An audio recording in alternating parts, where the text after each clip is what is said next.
Hi friends, Umananda ಚಾನಲ್ಗೆ ಸ್ವಾಗತ. Friends, ನಾನು ನಿಮಗೆ ಆಗಲೇ 2 ವಿಡಿಯೋವನ್ನು ಹಾಕಿದ್ದೀನಿ. ಇದು 3ನೇ ದಿನದ್ದು. ಯಲ್ಲಾಪುರ ತಾಲೂಕಿನ ಮಂಚಿಕೆರೆಯ ಎಡಳ್ಳಿ ಎಂಬ ಗ್ರಾಮದಲ್ಲಿ ಶ್ರೀ ರಾಮನಾಥೇಶ್ವರ ದೇವರ ಪುನರ್ ಪ್ರತಿಷ್ಠಾಪನೆ ಕಾರ್ಯಕ್ರಮ. ಈ ದಿನ ಶ್ರೀಮದ್ ಶ್ರೀ ಶ್ರೀ ಶ್ರೀ ಶ್ರೀ ಗಂಗಾಧರೇಂದ್ರ ಸರಸ್ವತಿ ಸ್ವಾಮಿಗಳ ಆಗಮನ ಆಗ್ತಾ ಇದೆ.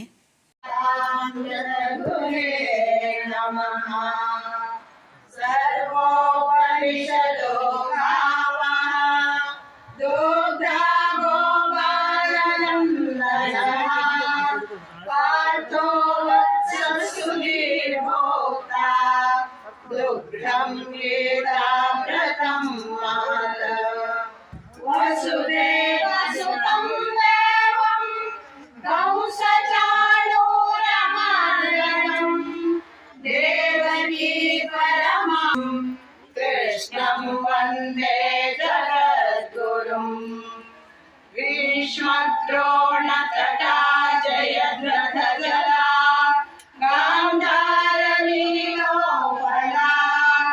शल्यग्रावती कृपेलवली कर्णेन वेलाकुला अश्वत्थामा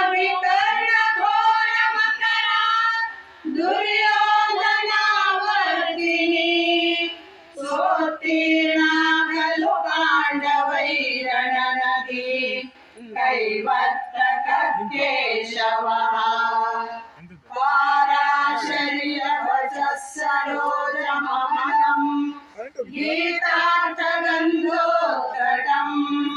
नानाख्यानककेसरं हरिकथा सम्बोधनाभूरितं लोके सज्जन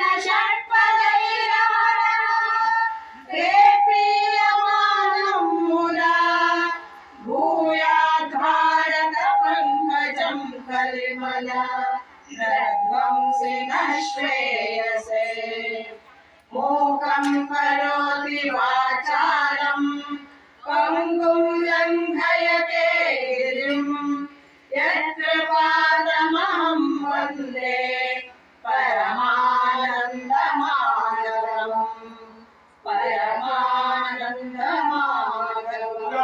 सरस्वती स्वामी महाराज की जय। श्रीमद् गंगाधरेंद्र सरस्वती स्वामी महाराज की जय।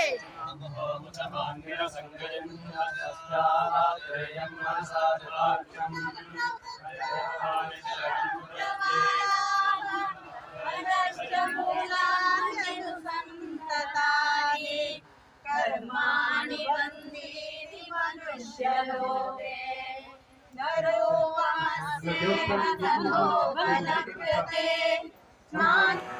ಆದಿಶಂಕರ ದೇವ ಮಾನ್ಯರು ಬೋಧಗೊಳಿಸುತ್ತ ವಿಶ್ವದೆಲ್ಲೆಡೆ ಶೋಧಗೈದರು ಮನದ ಕೊಳೆಗಳ ಜಾನ ಸಿಂಪಡಿಸಿ ಬಾಧೆ ಕಳೆದರು ತಮದ ಕತ್ತಲ ಹೋದ ಮಾರ್ಗದಿ ಜಾಡ್ಯ ಜಾಡಿಸಿ ಮೇದಿನಿಯಲಾಧ್ಯಾತ್ಮ ಬಿತ್ತಿದ ವಿಶ್ವ ಮಾನವರು ಅಷ್ಟವರ್ಷಕ್ಕೆ ವೇದ ಕಲಿಕೆಯು ಮೃಷ್ಟಶಾಸ್ತ್ರವ ಕಲಿತು ಮುಂದಕ್ಕೆ ಪುಷ್ಟರಾದರು ಭಾಷ್ಯ ಬರೆಯುತ್ತ ಹರಯ ಷೋಡಶಕ್ಕೆ ಭ್ರಷ್ಟ ತತ್ವವ ಜನರ ಮನದಿಂ ಸ್ಪಷ್ಟ ಸಿದ್ಧಾಂತಗಳ ಮೂಲಕ ನಷ್ಟವಾಗಿಹ ಧರ್ಮ ಸಂಸ್ಕೃತಿ ಮೇಲಕ್ಕೆತ್ತಿದರು ಬೊಮ್ಮನೊಬ್ಬನೆ ಜಗದ ಸತ್ಯವು ಹಮ್ಮು ಹೋದರೆ ತಮವು ಕಳೆಯಲು ನಮ್ಮ ಕಣ್ಣಿಗೆ ಕಾಂಬ ಮಿಥ್ಯದ ನಿಜವೇ ಗೋಚರವು ಸುಮ್ಮನೆ ಮುಸುಕಿ ಮಾಯೆಯು ಗುಮ್ಮನಂತೆಯೇ ಕಾಡೆ ಮನವನು ಜನ್ಮ ಕರ್ಮದ ಹಾದಿ ತಪ್ಪದಿರೆಂದು ಸಾರಿದರು ಭೇದ ಭಾವವ ತೊರೆದ ಶಂಕರ ಬಾಧೆಗೊಳಗಾಗುತ್ತಲಿ ಮಾಯೆಯೇ ಹಾದಿ ಎದುರಲಿ ಕಂಡು ಬಿಟ್ಟರು ನಿಂತ ಚಂಡಾಲ ಕಾದು ನಿಂತ ದೇವತಾತ್ಮನು ಬೋಧಗೊಳಿಸಿದನಾತ್ಮತತ್ವವ ಬೀದಿ ಮಧ್ಯದಿ ಚಣದಿ ಮರೆತಿಹ ಸರ್ವರೊಳಗಾತ್ಮ ದೇಶದ ಗಲಕ್ಕೆ ಚರಿಸಿ ಶಿವಸುತ ಕೋಶ ರಚಿಸುತ್ತ ಹಲವು ರೀತಿಯ ಪೋಷಿಸಿದರದ್ವೈತ ತತ್ವವ ಜಗಕ್ಕೆ ಬೆಳಕಾಗಿ ನಾಶವಾಗದ ಚತುರ ಮಠಗಳು ಭೂಷವಾಗಿಹ ವಿದ್ಯೆ ಕಲಿಕೆಗೆ ಗ್ರಾಸವಾಗಿಸಿ ಪರಮಧಾಮಕ್ಕೆ ಹೋದ ಶಂಕರರು ಗ್ರಾಸವಾಗಿಸಿ ಪರಮಧಾಮಕ್ಕೆ ಹೋದ ಶಂಕರರು ಶರೀರಂ ಸ್ವರೂಪಂ ತಥಾ ವಾ ಕಲತ್ರಂ ಯಶಶ್ಚಾರುಚಿತ್ರಂ ಧನಂ ಮೇರುತುಲ್ಯಂ ಮನಶ್ಚೇನ ಲಗ್ನಂ ಗುರೋರಂಘ್ರಿಪದ್ಮೆ ತತಃ ಕಿಂ ತತಃ ಕಿಂ ತತಃ ಕಿಂ ತತಃ ಕಿಂ ಕಲತ್ರಂ ಧನಂ ಪುತ್ರ ಪೌತ್ರಾದಿ ಸರ್ವಂ ಗೃಹಂ ಬಾಂಧವಾ ಸರ್ವಮೇತದ್ಧಿ ಜಾತಂ ಮನಶ್ಚೇನ ಲಗ್ನಂ ಗುರೋರಂಘ್ರಿಪದ್ಮೆ ತತಃ ಕಿಂ ತತಃ ಕಿಂ ತತಃ ಕಿಂ ತತಃ ಕಿಂ ಷಡಂಗಾದಿವೇದೋ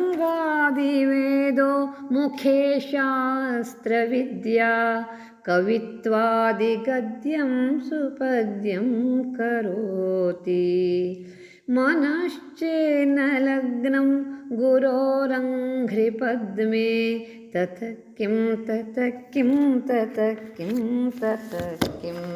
ಇಲ್ಲಿ ಮೇಲ್ಗಡೆ ನಾನು ನಿನ್ನೆ ತೋರಿಸಿದ್ದೆ ಮೇಲೆ ಕಳಸ ಇಟ್ಟು ಬರ್ತಾರೆ ಅಂಥೇಳಿ, ಅದಕ್ಕೆ ಶ್ರೀಗಳು ಹೋಗಿ ಪೂಜೆ ಮಾಡಿ ಬರ್ತಾರೆ. ಇಲ್ಲಿ ಶ್ರೀಗಳು ಸುಮಾರು ಒಂದು ತಾಸು ಮಾತನಾಡಿದ್ದಾರೆ. ನಾನಿಲ್ಲಿ ಸ್ವಲ್ಪವನ್ನು ಹಾಕ್ತಾ ಇದ್ದೀನಿ ಅಷ್ಟೇ. ನ ಭೋಗೇನ ಯೋಗೇನ ವಾವಾಜಿರಾಜೌ ನ ಕಾಂತಾಮುಖೇನೈವ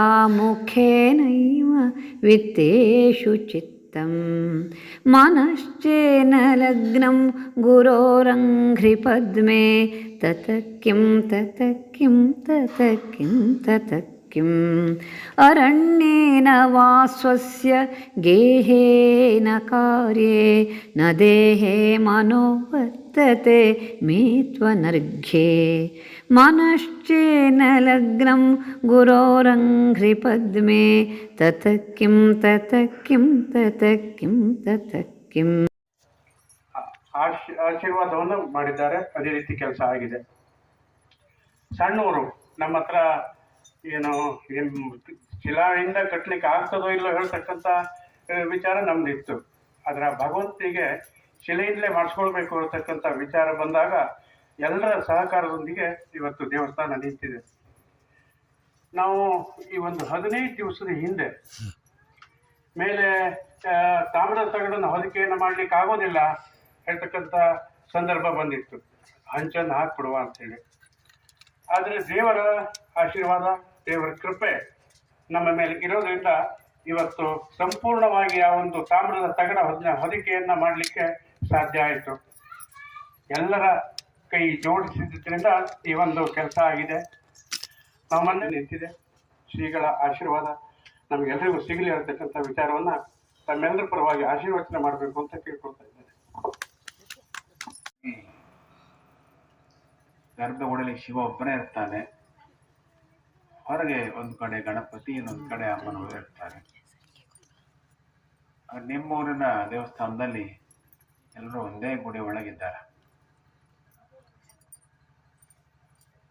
ಇದು ಏನನ್ನು ಹೇಳ್ತಾ ಇದೆ ಅಂತಂದ್ರೆ, ಕುಟುಂಬ ವ್ಯವಸ್ಥೆಯಲ್ಲಿ ಎಲ್ಲರೂ ಒಟ್ಟಿಗೆ ಒಂದು ಮನೆ ಇರಬೇಕು ಅಂತ ಹೇಳ್ತಾ ಇದೆ. ಕುಟುಂಬ ವ್ಯವಸ್ಥೆಯಲ್ಲಿ ತಂದೆ, ತಾಯಿ, ಮಗ, ಅಣ್ಣ ತಮ್ಮಂದರು, ಮಕ್ಕಳು ಎಲ್ಲ ಒಟ್ಟಿಗೆ ಒಂದೇ ಮನೆಯಲ್ಲಿ ಇರ್ತಾರೆ. ಒಂದೇ ಮನೆಯಲ್ಲಿ ಇರ್ತಾರೆ ಅಂತೇಳಿ ಪ್ರೀತಿಯಿಂದ ಇರ್ತಾರೆ ಅಂತ. ಅದು ಕುಟುಂಬ ವ್ಯವಸ್ಥೆ.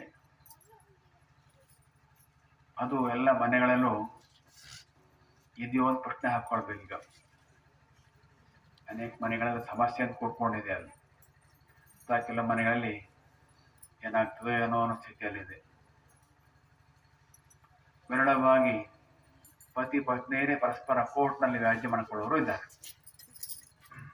ಮತ್ತು ವಿರಳವಾಗಿ ತಾಯಿ ಮಕ್ಕಳು ಕೂಡ ವ್ಯಾಜ್ಯ ಮಾಡುವಂಥ ಪ್ರಕರಣ ನಮ್ಮ ಗಮನಕ್ಕೆ ಬಂದಿದೆ. ತಾಯಿ ಮತ್ತೆ ಮಗ ಆಮೇಲೆ ಪುತ್ರೋ ಜಾಯಿತ ಉದಯ ಗುಮಾತ ಅನುಭೂತಿ ಅಂತ ಆದರೆ ಅಂಥದ್ದು ಇದೆ. ಕುಟುಂಬ ವ್ಯವಸ್ಥೆ ಅನ್ನೋದು ಶಿಥಿಲವಾಗ್ತಾ ಇದೆ. ಹಾಗಾಗ್ಲಿಕ್ಕೆ ಬಿಡಬಾರದು. ನಮ್ಮ ದೇಶದ ನಮ್ಮ ಧರ್ಮದ ಶ್ರೇಷ್ಠ ವ್ಯವಸ್ಥೆ ಕುಟುಂಬ ವ್ಯವಸ್ಥೆ. ಧರ್ಮದ ನಿಯಮದಂತೆ ವಿವಾಹ ಆದರೆ ಕುಟುಂಬ ವ್ಯವಸ್ಥೆಯ ಭಾಗ ತೆಗೆದುಕೊಳ್ತದೆ. ವಿವಾಹದ ವ್ಯವಸ್ಥೆ ಎಲ್ಲೋ ಒಂದು ಕಡೆ ಶಿಥಿಲವಾಗ್ತಾ ಇದೆ. ಹಾಗಾಗಿ ಅದರ ಮೂಲಕ ಬರುವ ಕುಟುಂಬ ವ್ಯವಸ್ಥೆ ಕೂಡ ಶಿಥಿಲವಾಗ್ತಾ ಇದೆ. ಹಾಗಾಗಿ ಕುಟುಂಬ ವ್ಯವಸ್ಥೆ ನಿಲ್ಲಬೇಕು ಅಂತಂದ್ರೆ ಕುಟುಂಬ ವ್ಯವಸ್ಥೆ ಎಂಬ ಭವನಕ್ಕೆ ಹೋಗುವ ಮಹಾದ್ವಾರ ವಿವಾಹ. ಅದು ಸರಿ ಇರಬೇಕು. ಅದು ಸರಿ ಇದ್ದರೆ ಮುಂದೆ ಕುಟುಂಬ ವ್ಯವಸ್ಥೆ ಸರಿ ಇರ್ತದೆ. ಹಾಗೆ ವಿವಾಹದ ಒಂದು ವ್ಯವಸ್ಥೆ ಸರಿಯಾಗಿರುವಂತ ನೋಡ್ಕೊಳ್ಳೋದು ಕೂಡ ಕುಟುಂಬ ವ್ಯವಸ್ಥೆ ಉಳ್ಕೊಳ್ಳೋದಕ್ಕೆ ಮುಖ್ಯವಾದ ಒಂದು ಕಾರಣ ಆಗ್ತದೆ. ದೇವಸ್ಥಾನ ಯಾವ ಸಂದೇಶವನ್ನು ಕೊಡ್ತದೆ ಅಂತಂದ್ರೆ ಪ್ರತಿಯೊಬ್ಬ ವ್ಯಕ್ತಿಯಲ್ಲಿಯೂ ಧರ್ಮ ನೆಲೆಸಬೇಕು ಅನ್ನುವ ಸಂದೇಶವನ್ನು ಕೊಡ್ತದೆ. ಯಾಕಂದ್ರೆ ದೇವಸ್ಥಾನದ ಒಂದು ನಿರ್ಮಾಣವೇ ಆ ಹಿನ್ನೆಲೆಯಲ್ಲಿ ಆಗಿರ್ತದೆ. ದೇವಸ್ಥಾನದ ಒಂದೊಂದು ಅವಯವವು ನಮ್ಮ ಶರೀರದೊಳಗೂ ಸೂಕ್ಷ್ಮ ರೂಪದಲ್ಲಿ ಇದ್ದಾವೆ. ಹೃದಯವೇ ಗರ್ಭಗುಡಿ ಅಂತ ಹೇಳ್ತಾರೆ ನಮ್ಮ ಹೃದಯದಲ್ಲಿ, ನಮ್ಮ ಶರೀರದಲ್ಲಿ. ಹಾಗೆ ನೆತ್ತಿ ಬ್ರಹ್ಮರಂಧ್ರವೇ ಈ ಶರೀರವೆಂಬ ದೇವಸ್ಥಾನದ ಶಿಖರ ಅಂತ ಹೇಳ್ತಾರೆ. ಹಾಗೆ ಮುಂದೆ ಧ್ವಜಸ್ತಂಭ ಇದ್ದರೆ ಆ ಧ್ವಜಸ್ತಂಭವೇ ಪಾದ ಎಂಬುದಾಗಿ ಹೇಳ್ತಾರೆ.